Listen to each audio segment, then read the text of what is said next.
کہانی ٹائم راجندر سنگھ بیدی کی ایک افسانے میں کہیں پڑھا تھا. وہ بچے کو کہتے ہیں کہ دن کے وقت کہانی سننے سے مسافر راستہ بھول جاتا ہے. سچ ہی کہا ہوگا، اس لیے کہ ہماری اماں نے بھی مجھے ایسا ہی کہا تھا. ویسے میرا تو خود کا بچپن ایسے گزرا ہے، کہانیاں سنتے اور کہانی ٹائم کا انتظار کرتے. اگر اماں رات میں کسی کام میں مصروف ہوتی اور مجھے نیند آ رہی ہوتی اور بار بار بلانے پہ نہ آ سکتی تو میں ناراض ہو جاتی.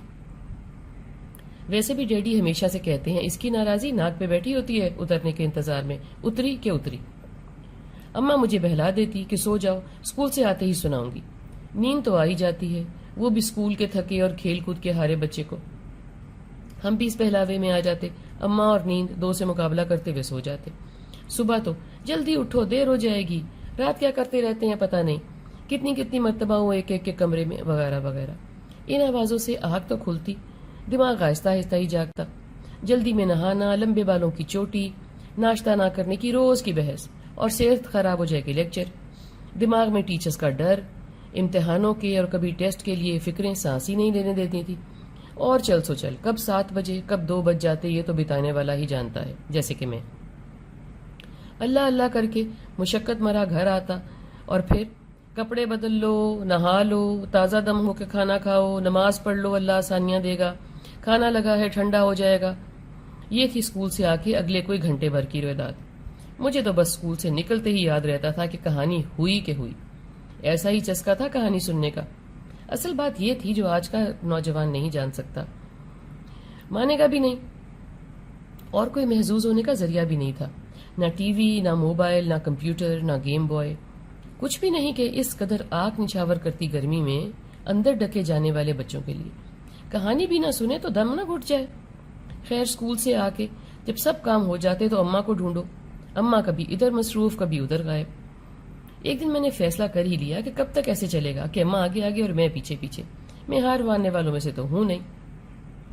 مشکل سے پیچھے جا کے ایک اسٹور روم سے اماں کا کھوج ملا اور میں اماں کو گھسیٹتی ہوئی اندر لے آئی اور کہانی سنائے کی ضد کرنے لگی. اماں آ تو گئیں، کچھ زیادہ خوش نہیں تھی کہ کام چھڑوا دیا، ادھورا رہ گیا، کب کروں گی. اندر آ کے میں نے اماں کو پانی پلایا اور کہا سر میں تیل لگا دیں. اماں کی اس سے بہتر چاپلوسی کوئی نہیں ہو سکتی تھی کہ بار بار ان کو بتایا جائے کہ آپ کی ضرورت ہے اور ان کو چاہا جا رہا ہے. بیٹھے ہی تھے کہ امی نے آواز دے دی. اماں جلدی جلدی تیل لگانے لگی اور ذرا سی دیر میں یہ کہہ کے اٹھ گئی دن میں کہانی سنانے سے مسافر راستہ بھول جاتا ہے. یہ آج میں نے پہلی بار سنا تھا. مجھے سمجھ تو نہیں آئی کہ اس کا کیا مطلب ہے، مگر میں کہانی بہانی بھول گئی اور اس پہ سوچنے لگی کہ مسافر کا بھٹکنا. میں ڈر گئی، در حالانکہ ہمارے ہاں کوئی آنے والا بھی نہیں تھا. یوں کہانی تو ٹل گئی، نئی سوچ دی گئی. بچوں کا سوچنا بھی کم وقت کا ہوتا ہے، آیا اور گزر گیا، مگر سب بچوں کا نہیں. میں پھر اماں کو گھیر گھار کے لے آئی اور بادشاہ کی کہانی سنی جو ایسے شروع ہوتی تھی. ایک تھا بادشاہ، تیرا میرا خدا بادشاہ، اینڈ سو آن. آج اور ابھی تقریباً 50 سال بعد میں یہ سوچ رہی ہوں، کیا وہ جو میں نے اس دن کو کہانی سنی تھی، اسی وجہ سے میرے بچے راہ بھٹک گئے ہیں؟ ان کو میرے گھر کا راستہ ہی نہیں معلوم. اور اس سے زیادہ تشویش کی بات یہ ہے، کیا ہماری ساری قوم کے وہ افراد جو آج میری عمر کے ہیں، کیا ان سب نے بچپن میں دن میں کہانی سنی تھی کہ ان سب کے بچے راستہ بھول گئے ہیں اور صحیح ڈگر پر نہیں آ رہے، گھر نہیں آ رہے؟ یہ ہے ہماری قوم کی داستان، بہت خوفزدہ ہے.